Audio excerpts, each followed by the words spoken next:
kei te heke te hoiho I te maunga tapu o Uenuku. Kua tai mai te hoiho ki te paurewa tapu o Rehua.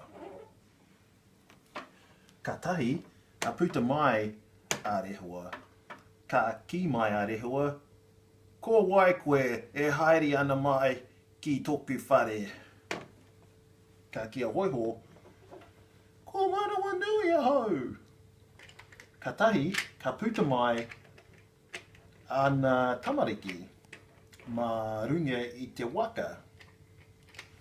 Ka umeri rawa, Papa, papa, waiho, iaia.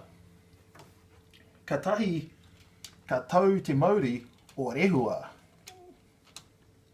Ka kōrero rawa. Ka kia Rehua,